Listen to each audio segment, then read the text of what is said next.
شروع اللہ کا نام لے کر جو بڑا مہربان نہایت رحم والا ہے۔ مومنو، اگر تم میری راہ میں لڑنے اور میری خوشنودی طلب کرنے کے لیے مکے سے نکلے ہو تو میرے اور اپنے دشمنوں کو دوست نہ بناؤ۔ تم تو ان کو دوستی کے پیغام بھیجتے ہو اور وہ دین حق سے جو تمہارے پاس آیا ہے منکر ہیں، اور اس وجہ سے کہ تم اپنے پروردگار یعنی اللہ تعالیٰ پر ایمان لائے ہو، پیغمبر صلی اللہ علیہ وآلہ وسلم کو اور تم کو جلا وطن کرتے ہیں۔ تم ان کی طرف پوشیدہ پوشیدہ دوستی کے پیغام بھیجتے ہو، اور جو کچھ تم مخفی طور پر اور جو علل اعلان کرتے ہو وہ مجھے معلوم ہے،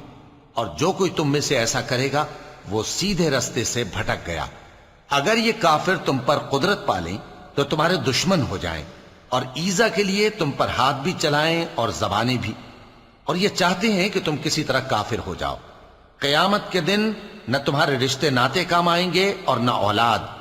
اس روز وہی تم میں فیصلہ کرے گا، اور جو کچھ تم کرتے ہو اللہ اس کو دیکھتا ہے۔ مسلمانوں،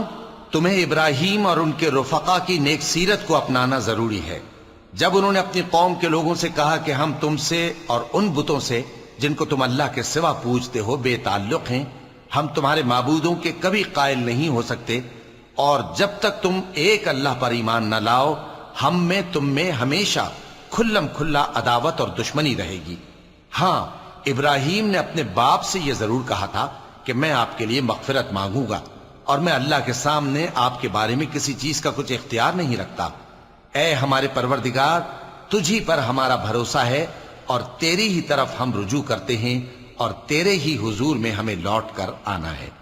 اے ہمارے پروردگار، ہم کو کافروں کے ذریعے فتنے میں نہ ڈالنا، اور اے ہمارے پروردگار ہمیں معاف فرما،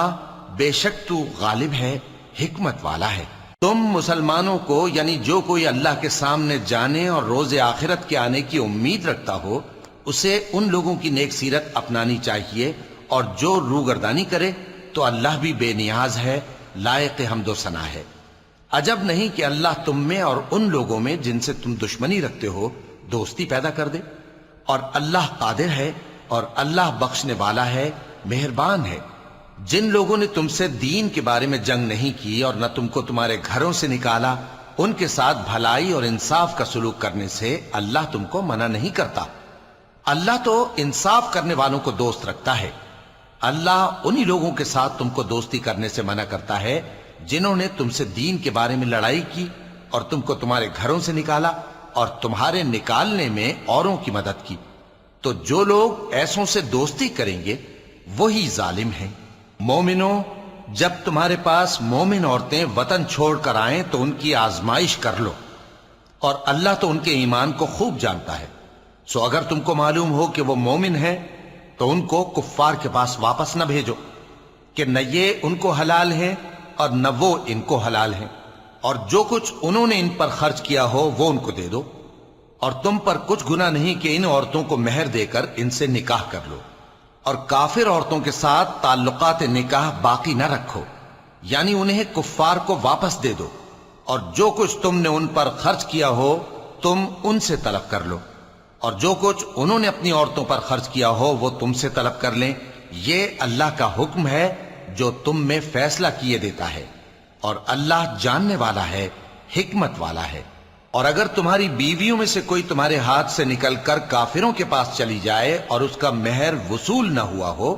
پھر تم ان سے جنگ کرو اور ان سے تم کو غنیمت ہاتھ لگے، تو جن کی بیویاں چلی گئی ہیں ان کو اس مال میں سے اتنا دے دو جتنا انہوں نے خرچ کیا تھا، اور اللہ سے جس پر تم ایمان لائے ہو ڈرتے رہو۔ اے پیغمبر صلی اللہ علیہ وآلہ وسلم، جب تمہارے پاس مومن عورتیں اس بات پر بیعت کرنے کو آئیں کہ نہ تو اللہ کے ساتھ شرک کریں گی، نہ چوری کریں گی، نہ بدکاری کریں گی، نہ اپنی اولاد کو قتل کریں گی، نہ اپنے ہاتھ پاؤں کے درمیان کوئی بہتان باندھ لائیں گی، اور نہ نیک کاموں میں تمہاری نافرمانی کریں گی، تو ان سے بیعت لے لو اور ان کے لیے اللہ سے بخشش مانگو، بے شک اللہ بخشنے والا ہے، مہربان ہے۔ مومنوں، ان لوگوں سے جن پر اللہ غصے ہوا ہے دوستی نہ کرو، کیونکہ جس طرح کافروں کو مردوں کے جی اٹھنے کی امید نہیں، اسی طرح ان لوگوں کو بھی آخرت کے آنے کی امید نہیں۔